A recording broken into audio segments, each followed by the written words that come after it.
Hi, everyone.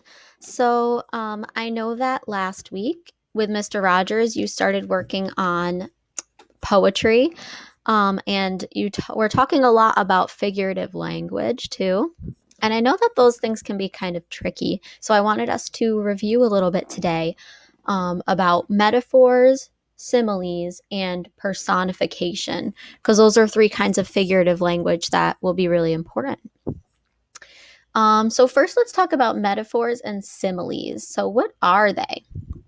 A metaphor is a figure of speech where two things are compared by saying that one thing is the other thing. So basically, figurative language in general is always just a way for a writer to be more descriptive, to help the reader visualize more.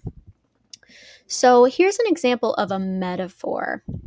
The clouds are cotton balls in the sky. Now, I know that the clouds aren't really cotton balls, right? This is figurative language. This means that what they're saying isn't a fact. They're saying it to be more descriptive. The clouds are cotton balls in the sky is making me picture what the clouds look like in the sky. If they are cotton balls in the sky, they're probably really fluffy. They probably look really soft, like cotton balls, right? So by saying the clouds are cotton balls in the sky, that's a way to help the reader visualize and understand what the writer is really meaning, right?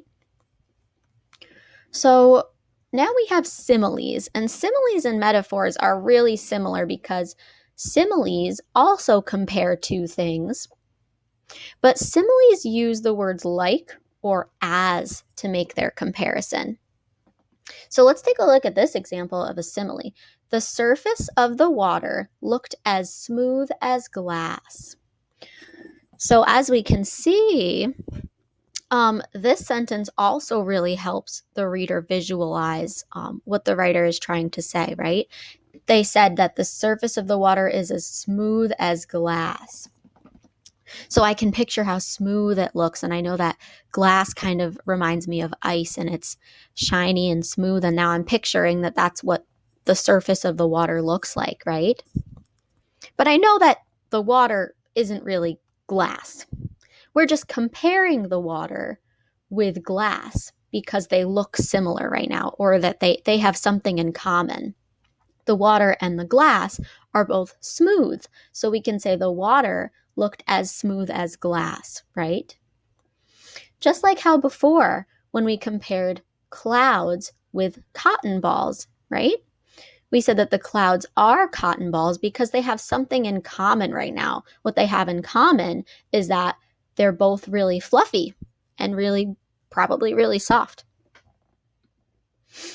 Okay, so let's look at a few sentences and see if we can figure out if it's a metaphor or a simile. Now, we know the real difference between metaphors and similes is the exact words that they use to make a comparison, right? Similes always have the words like or as in them, but a metaphor usually just says that something is another thing or things are something. So let's see. Ryan's hair is a thick mop. Okay, Ryan's hair is a thick mop. So his hair isn't really a mop, right? This is figurative language, but I'm picturing that his hair might look like a mop. I don't see the words like or as, so this must be a what? A metaphor. Now, let's look at the next sentence. Caden's eyes twinkle like the stars in the sky.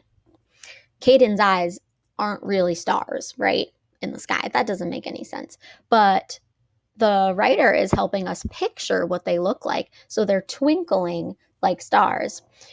Now, I see the word like in this sentence, so I know it must be a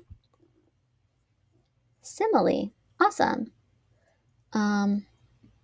Okay, so now I want us to talk a little bit about personification. This is another kind of figurative language that a writer will use to help the reader visualize something or really understand what they mean.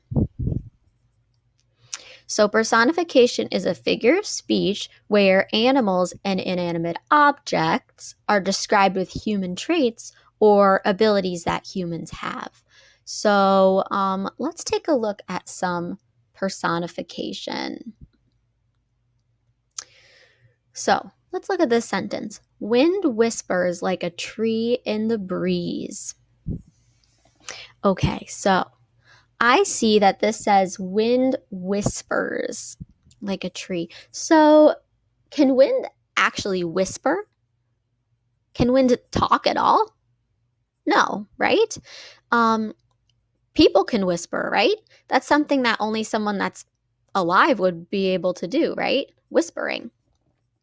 So this is actually personification because it's giving the wind an ability that it doesn't actually have, right? It's describing the sound that the wind is making. The wind is probably making a sound that sounds like someone whispering, but the wind isn't actually whispering, right?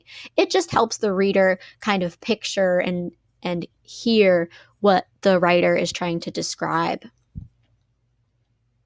Let's see. How about this one? Walking desks took over town.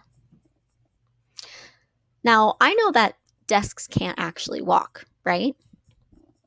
So this would be personification because this sentence is giving the desks an ability that they don't really have. People walk, desks don't walk, right? Okay. So how about this one? Moon dances around my fear. Interesting. So, I see it says the moon dances. I know that the moon can't really dance, right? People dance. So this would be personification because it's describing some movement that the moon is making. I guess the moon usually travels around the earth, so it must be describing that as sort of a dance. But the moon isn't actually dancing, right?